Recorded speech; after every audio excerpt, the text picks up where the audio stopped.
चलिए अब हम आपको ले चलते हैं राजस्थान, जहां कृषि विज्ञान केंद्र गोता बानसूर की 12वीं सलाहकार समिति की बैठक संपन्न हुई। इस बैठक में केंद्र के वार्षिक प्रगति प्रतिवेदन वर्ष 2023 और कार्य योजना 2024 का प्रस्तुति प्रधान वैज्ञानिक और अध्यक्ष डॉक्टर सुनील शर्मा ने किया। कार्यक्रम में केंद्र के सभी कृषि विशेषज्ञों ने अपने अपने विषय की प्रगति प्रतिवेदन और कार्य योजना को प्रस्तुत किया। तो वहीं कार्य की गुणवत्ता के लिए कोटपुतली बहडोल जिला के सभी कृषि अधिकारी और पशुपालन अधिकारियों ने अपने अपने सुझाव दिए। वहां सरसों अनुसंधान विदेशालय के निर्देशक डॉक्टर पीके राय ने सभी सुझावों के प्रति आभार व्यक्त किया।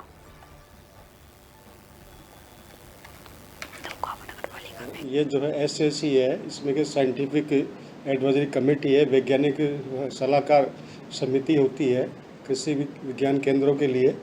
इसमें जो अपने कृषि विश्वविद्यालय हैं उनके जो साइंटिस्ट होते हैं वो इसमें भाग लेते हैं। कृषि उद्यान विभाग के जो स्थानीय अधिकारी है वो इसमें भाग लेते हैं। इसके अलावा आसपास के कोई भी कृषि विज्ञान केंद्र या कृषि अनुसंधान केंद्र के वैज्ञानिक होते हैं वो भी इसमें भाग लेते हैं, और इस क्षेत्र के प्रगतिशील किसान उनके द्वारा भी इसमें भाग लिया जाता है। ये सभी मेंबर्स होते हैं नॉमिनेटेड।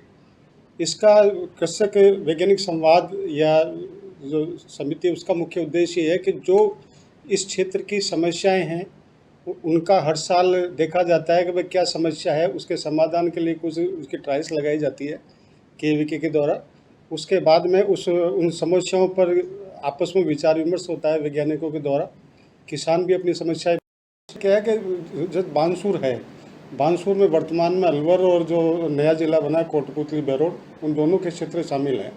तो इस क्षेत्र में उद्यानिकी, पशुपालन, कृषि, इससे संबंधित जितनी भी तकनीकी समस्याएं हैं फसलों के बारे में और कोई समस्या, उन पर विचार विमर्श होगा।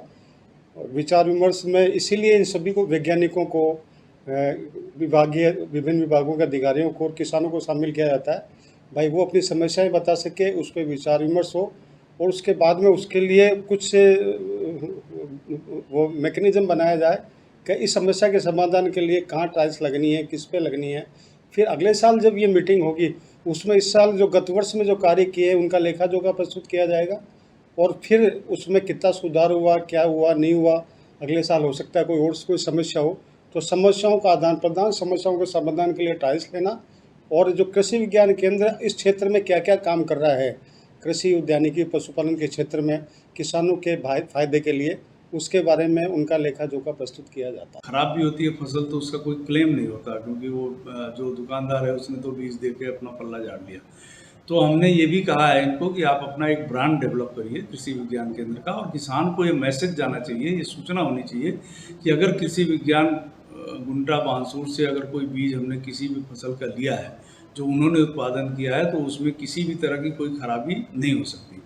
तो एक तो किसानों को जो बीज है वो सही दाम पर सही समय पर उपलब्ध हो, अलग अलग फसलों के जितना भी संभव हो सके। एक तो ये फ़ायदा, दूसरा क्या है, कृषि विज्ञान केंद्र का जो रेवेन्यू जनरेशन है, जो आय है वो बढ़ेगी। तो आय बढ़ने से, क्योंकि कृषि विज्ञान केंद्र का जो पूरे देश में जो जिस तरह से परिकल्पना संकल्पना की गई है उसमें कृषि विज्ञान केंद्र जो भी अपना रिसोर्स जनरेट करता है वो अपने कामों में ले सकता है। तो कृषि विज्ञान के पास एक अच्छा खासा जो है ना पैसा होगा जो अपनी छोटी मोटी जो आवश्यकताएं हैं उसको पूरा कर पाएंगे, और साथ ही किसानों की ज़्यादा से ज़्यादा सेवा कर पाएंगे। तो यही सब उद्देश्य हैं आज, और इसमें अभी मीटिंग करीब ख़त्म होने वाली है। तो बहुत सारी चीज़ों पर हमने चर्चाएं करी, जो अलग अलग फसलों पे जो अग्रिम पंक्ति लगाए गए, ओपी लगाए गए। ये जो है SAC है, इसमें के साइंटिफिक एडवाइजरी कमेटी है, वैज्ञानिक सलाहकार समिति होती है कृषि विज्ञान केंद्रों के लिए। इसमें नौगावा नगरपालिका में अज्ञात वाहन की टक्कर से गोवंश घायल हो गया है, जिसकी जानकारी मिलते ही गौ सेवक मौके पर पहुंचे और उनका प्राथमिक उपचार करवाकर गौशाला में पहुंचाया। ओमपाल बन्ना ने बताया है कि अज्ञात वाहन से गोवंश का पैर कुचल गया था, जिसकी वजह से चलने में असमर्थ थी। मौके पर पशु चिकित्सक को बुलाकर उपचार करवाया गया और उसके बाद गौशाला में सुरक्षित गोवंश को छोड़ा गया है।